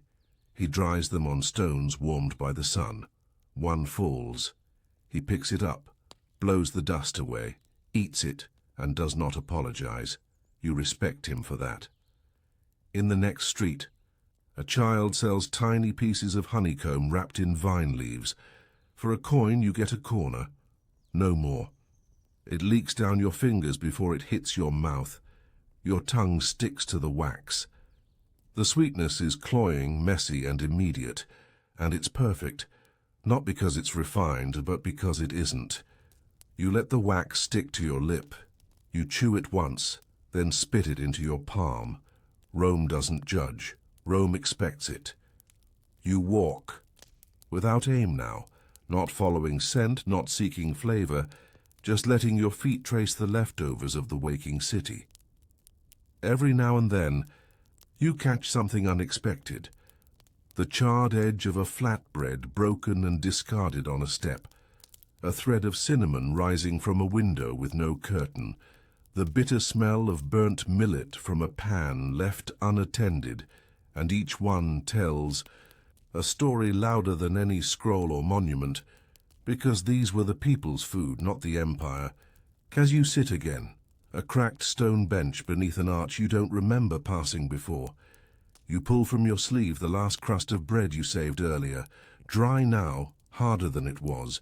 You don't soften it, you just chew. Slow, quiet. Purposeful, and as you do, your eyes close without command, not from sleep, not from weariness, but from fullness, from enough. And in that stillness, as that mid-morning hush between the flavor and the forgetting, you understand Rome fed its people not just to live, but to remember, even its junk, even its scraps. Even its messes and burns and oversalted regrets were sacred, because they were theirs. And now, they are yours too. It is now noon, but the sun does not glare. It rests above the city like a warm stone, pressing no one, demanding nothing. It touches walls without burning, glints off mosaics in broken windows, rests lightly on the tops of people's heads as they go about their day, neither hurried nor lazy. You too are moving, not toward anything, but within everything. You've eaten little, but you feel fed by smells that hang in doorways, by crumbs shared by strangers, by the way your body no longer asks for more just asks to keep tasting. You walk through a side alley. Here, the stones are older and the air cooler. Someone has opened a shutter, and behind it a boy pours leftover lentil paste onto a clay plate, spreading it with his fingers. Beside it, a small pile of crushed walnuts and a bit of fish sauce drying in the heat. He mixes them together without ceremony. Tears off a bit of yesterday's bread. Dips it, eats and smiles, not at anyone, just to himself. You keep walking, but the smile stays with you. The marketplace is quieter now. The main rush is over. What remains is the sound of rinsed bowls, of scales being wiped, of coins counting themselves in someone's palm. You pass a cart selling bits of fried goat fat, cold now, but still golden, still crisp. Two men sit beside it, sharing a flat of thin wine and chewing slowly, wiping their fingers on a shared cloth. They do not speak. They chew like priests, careful, silent, reverent. A girl sells scraps of sausage from a wooden box, not slices, just ends, chewy, blackened, salted near to stone. People don't stop for them. They grab them as they pass, without breaking pace, without thanks, as if the sausage is not food but punctuation, just a small moment in the sentence of the day. You take one too. It cracks in your teeth, floods your mouth with salt, fat, pepper, and thyme, and then it's gone. And somehow you feel cleaner, not greasier, because sometimes the strongest flavors carry away the ones that cling too long. Near the baths, two old women pass a roasted onion between them. They peel it with their hands, not knives. Juice runs down their fingers. They laugh once, then go quiet again. One of them coughs and spits a seed into the dust. The other nods. The world continues. So does the onion. You step into a shaded portico. Someone has left a bowl of cracked olives. Pit still inside, skin wrinkled, cured in something sharp. You take one, it resists your teeth, then breaks, then bites back. It tastes like the sea and old pots and arguments. You suck the pit clean and leave it on the stone beside the others. The pile is small, but sacred, a record of salt and hunger. You begin to notice something. The food is no longer special, not because it lacks flavor, not because it's dull, but because it's everywhere. It's no longer an event, it's part of the dust, part of the breath people take when they pause between errands, part of the oil on their fingers when they touch their children's faces. The junk food of Rome does not announce itself. It settles into cracks, into skin, into time. A young boy walks by with a flatbread smeared in mashed peas and garlic. It's folded in half, leaking from one side. He eats it in 3 bites, doesn't even stop walking. The last bite he tosses to a dog. The dog doesn't look up, just eats, and the world moves on. Under the bridge, an older man pours wine into a hollowed turnip. He sips, slowly, then takes a bite out of the turnip itself. His mouth twists. He drinks again. You can't tell if he's disgusted or content, but either way, he does not stop. This is how some meals taste in Rome. Not good, not bad. Just real. You sit near a fountain again, different from before. Its water smells faintly of copper and mint. Someone has spilled barley near its edge. Birds fight for it, hopping between drops, pecking with rhythm. You lean back. Watch the city stretch. Its muscles. Listen to the wind move between shutters, and again you feel fed. There's a man carrying a basket of burned chestnuts. He sells them one by one, wrapped in fig leaves, tied with string. They're too hot, too hard, too bitter, but people buy them anyway, because sometimes the best food is difficult, and it reminds them that life must be chewed to be swallowed. A mother scolds her child for licking syrup off a table, then, seeing none left, she licks her thumb, hand wipes the rest from the wood herself. It is not shameful. It is efficient. It is Roman. A soldier sits on a step eating dried beans from a cloth pouch. He does not smile. He chews like he's training his jaw. But in that motion there's something sacred. A meal without joy but not without purpose. He eats not for taste but for return, to strength, to discipline, to the next hour. By now your senses have dulled, not from exhaustion, but from completion. You have tasted everything without naming it. You have seen food become air, and now you are no longer a visitor. You are a stomach, a mouth, a presence, a part of the city's endless, unremarkable, miraculous routine. And in this soft moment, this quiet noon stretched long as a shadow, you understand. Junk food in Rome was never junk. It was sustenance. It was what people touched with, their hands before they touched each other. What they offered without pride, what they ate in silence, what they saved in folds of cloth, what they buried in coals, what they scraped from clay pots, what they spat out, then finished anyway. It was not for banquets, it was for living, and now it is for sleeping. The sun is past its peak now. It leans westward, not rushing, not falling, just easing down like an elder settling into a worn chair. Its light is flatter, less gold, more chalk. Its warmth no longer pushes. It rests. The city seems to notice.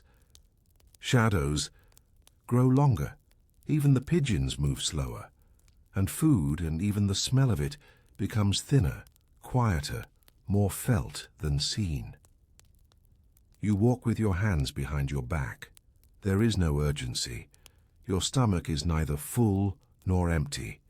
It simply is, and that is enough. You pass a column with etchings so worn they've become waves. Someone has wedged an old plum pit into the groove between two stones. Its skin is wrinkled, its color blackened. It might have been tossed or placed. You do not disturb it. It belongs here, like ivy or silence. Farther along, you pass a baker's. Corner, not the front but the rear, where scraps are dumped onto a board. 3 children pick through them. One holds up half a sweet bun. The honey has congealed. The sesame seeds are barely holding. He breaks it in 2. They all share. None of them speak. They chew as if it's a holy rite. You do not interrupt. You only pause and watch the crumbs fall in slow motion. At a shaded step near the city wall, a pair of women are weaving reed baskets. Between them, a small dish of roasted lentils mixed with vinegar and salt sits untouched. They pick 1 lentil at a time, between tasks, between braids. They do not chew loudly. They do not swallow quickly. It's not a meal, it's an intermission. You sit across the street listening to the soft scrape of reed against reed. It sounds like parchment, like prayer, like time held gently between fingers. You catch a whiff of boiled honey and almond paste. The scent leads you to a man fanning coals under a copper pan. He's rolling a sticky ball between 2 flat stones. Crushing, turning, patting. It's crude, uneven, and exactly right. He hands one to a passer-by. The man grimaces, then takes another. You wait until he's alone. He notices your gaze and nods toward a half-formed one cooling on a slab. You take it, it sticks to your fingers, to your teeth, to your thoughts. You do not thank him, he does not wait for it. The flavor is more almond than honey, bitter, honest, hard, but it stays. It stays longer than sweetness ever could. Near the theater, a cluster of street performers rest beside a cracked fountain. They've just finished juggling dried figs and shouting for tips. Now they sit quietly, One eats a soft cheese spread on a cabbage leaf. Another chews old apple slices dipped in sour wine. The third only drinks from a tin mug, nodding slowly to a beat no longer playing. None of them look tired, only satisfied. The kind of satisfaction that comes not from money or praise, but from being witnessed. And now, resting, you leave them.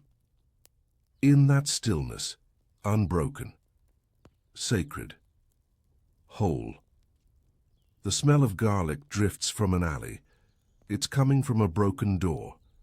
Inside, someone is frying old chickpea batter in last night's oil.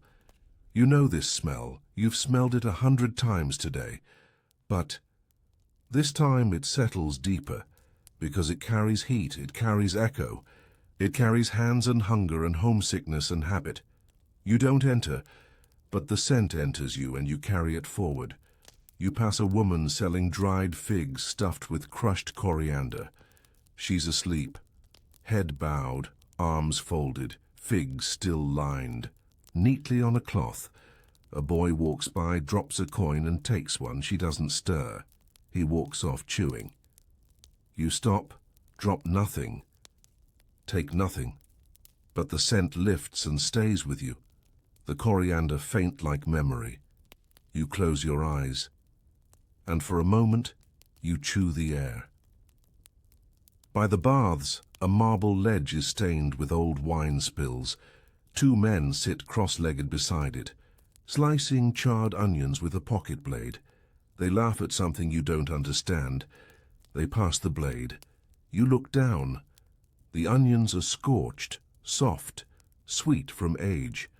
You wonder if you've ever truly tasted onion until now. Not in dishes, but as a meal of its own. You do not interrupt them, you just remember them. Like a footnote in a book no one finishes. You head toward the river. The air is damper. The earth changes. The stones sweat. There's a group of washerwomen nearby. One has brought candied lemon rinds wrapped in reed leaf. She shares them without speaking. One woman licks hers slowly, as if to stretch a single bite into the whole afternoon. You sit near. High stack of drying linen. Smell the wax, the wet cloth, the lemon, and the moment holds. This is what food becomes now. Not a need, not a goal, but a rhythm. It lives between breaths. It lingers in the corners of conversations. It stains fingers that don't remember why they're sticky.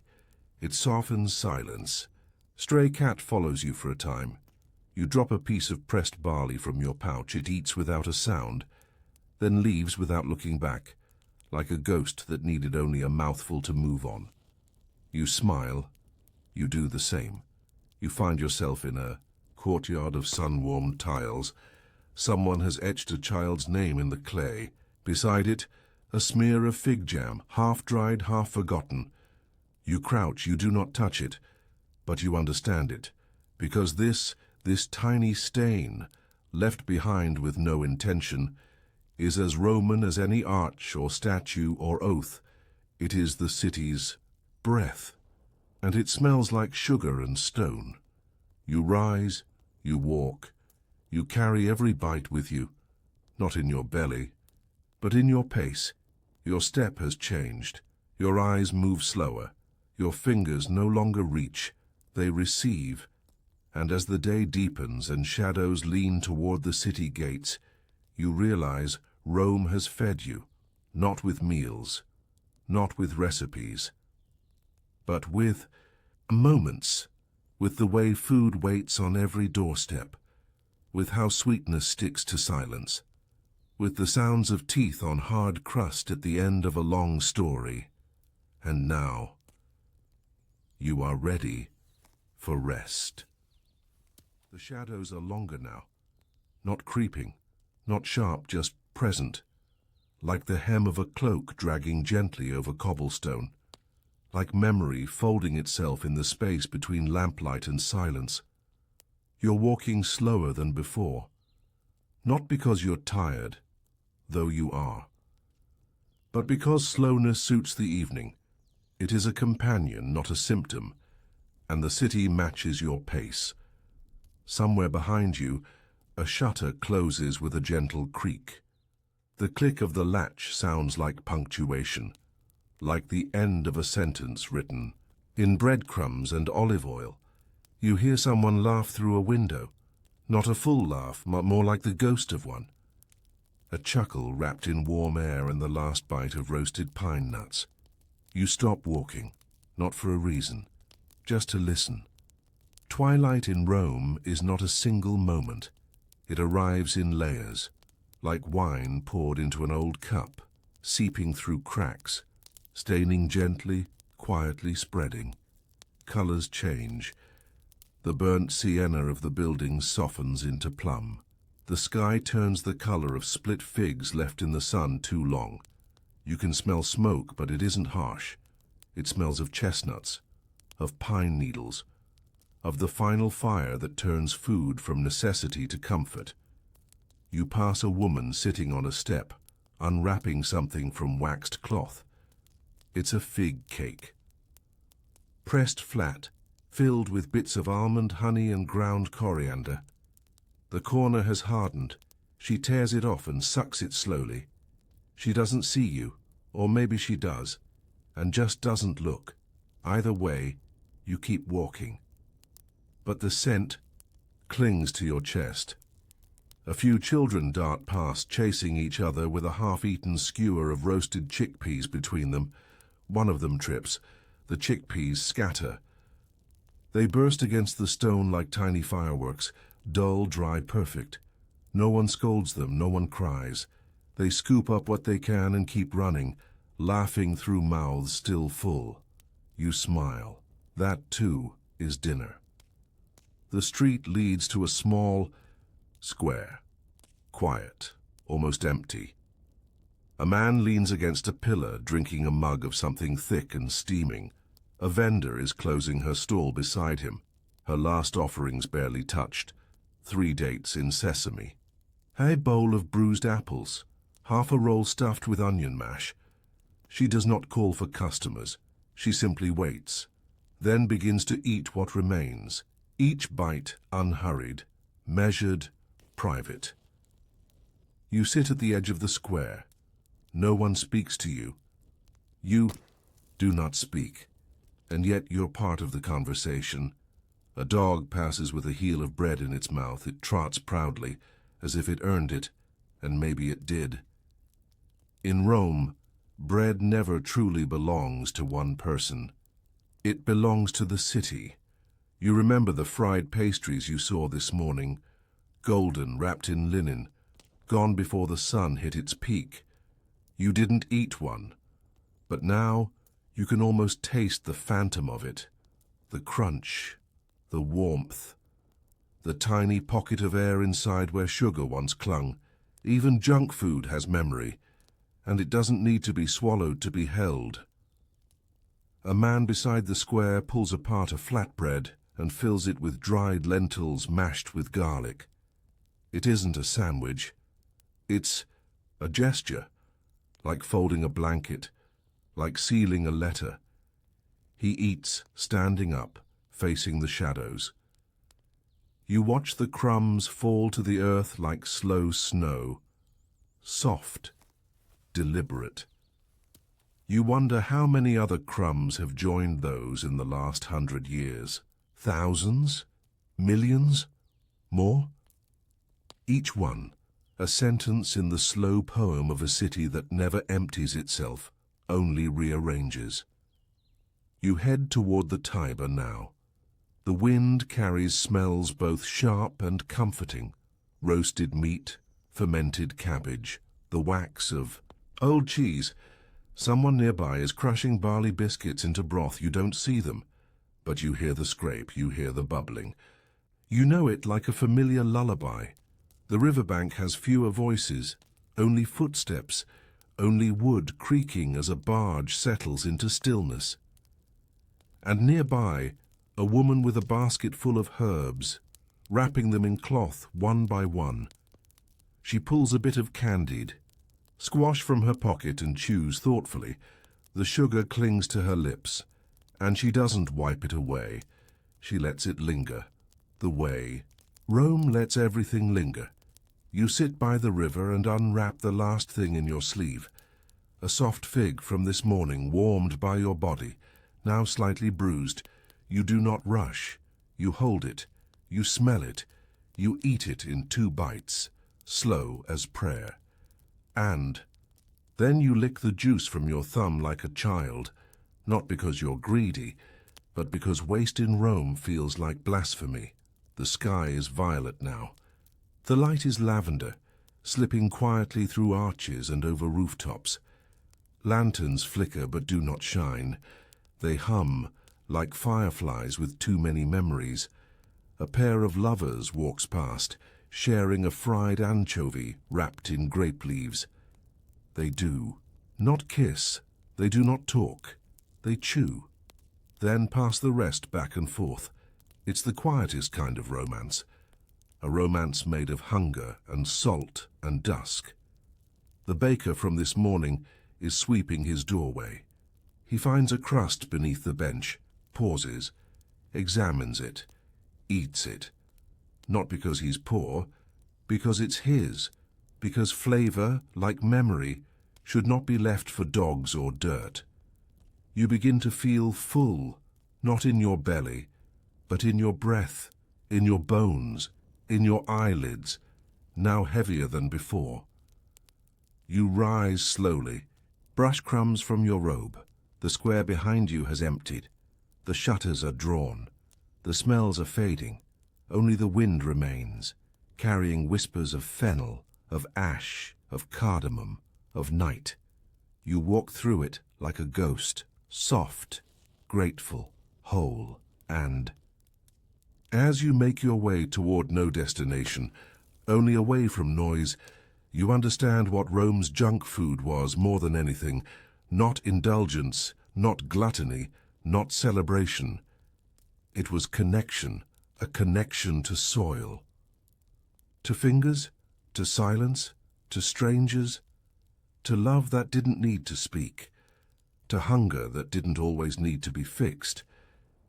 It was slow joy, sticky joy, crumb-laced, vinegar-sweet, uneven joy. And now it lives inside you, not as a story, but as a rhythm, one you can carry into your dreams. Night has folded over Rome, but not with darkness, with velvet. The kind of night that doesn't chase away the day. It lays over it gently, like a shawl pulled across tired shoulders. Lanterns hang from hooks, like moons caught in nets. Smoke rises in thin spirals, not from feasts or fires, but from embers that refuse to let go. And the city exhales. You walk slowly now because there is no reason to hurry, because the night in Rome was not meant for destinations, only for wandering.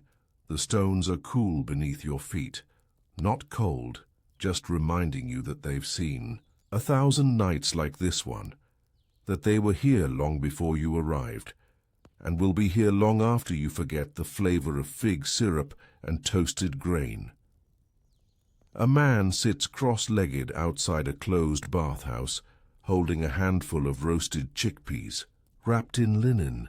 He chews quietly, not with joy, not with sorrow, just with peace. Beside him, a small clay dish holds something darker, raisins soaked in vinegar. He eats them one at a time, with a space between each, like placing stones across a river he doesn't need to cross. You nod to him as you pass. He does. Not look up. But you know he saw you. The air has changed. It no longer carries the sting of garlic or the sweetness of honey. It carries the memory of them, faint, ghostly, as if the city, too, is chewing its last bite before closing its eyes. You pass a crumbling courtyard, a low stone bench, a sleeping boy curled beside his mother, both with crumbs on their tunics. In the mother's hand, half a date, sticky, warm from her skin, forgotten and still, perfect. A cat darts between shadows, not hunting, just drifting. You follow it with your eyes, and it pauses beneath a torchlit window where laughter filters down through shutters. Someone inside is telling a story. Someone else is peeling nuts. The sound of shells cracking blends with soft chuckles and the rustle of robes. You imagine the nuts passed around by hand, by gesture, by rhythm, not for flavor anymore, but for ritual, for the way shared food keeps people awake just a little longer. You find a low step and sit. The wall behind you is warm, still holding the sun's heat like a long-kept secret. You pull from your sleeve the last thing you saved from the market this morning, a hard biscuit soaked in spiced oil. It's misshapen, dry, old, but it crumbles the moment it meets your tongue, and in that crumble, lemon, black pepper, a trace of rosemary, and dust. You chew it slowly. You feel it settle, not in your stomach, but somewhere older. Voices drift down from an open balcony. Someone is singing, off-key, gently. You cannot make out the words, but it doesn't matter. The song is not meant to be understood. It's meant to be heard, like the soft crackle of olive pits in a dying fire, like the way sweet wine sounds when poured into a cup that no longer expects it. Your eyes grow heavier, but you do not sleep. Not yet. Rome won't let you, not until she's shown you her final offering. A figure moves toward you, a vendor maybe, or a mother, or a priest in plain clothes. They offer you something wrapped in cloth. You do not ask what it is, you accept it, you taste it, and it is everything you've tasted before. Bread, ash, salt, fruit, grease, vinegar, hope. It doesn't need a name because food this small, this quiet, this real, has no need for labels, only memory, only texture, and breath. Somewhere in the distance, a door closes. Then another. The echo rolls down the street like warm wind through dry grain. You rise. You begin walking again, each step slower, softer, as if the stones themselves have asked you to tread lightly, to leave no mark, to let the city rest. There is a square you pass one final time. It looks different now, not because anything has changed, but because you have. You've seen it beneath the morning bread carts. At midday with scraps tossed to dogs. At dusk as lovers traded bites of baked fennel. Now it is empty, but not hollow. It holds everything you've eaten, and everything you didn't. It holds every bite traded, stolen, shared, forgotten. It is a mouth without teeth, a plate without hunger, a lullaby without sound, and still, it feeds you. You pause beneath an arch. The stone is cool. The moonlight spills across the road like oil. Not shining, just spreading. You listen. There is no music, only the city breathing.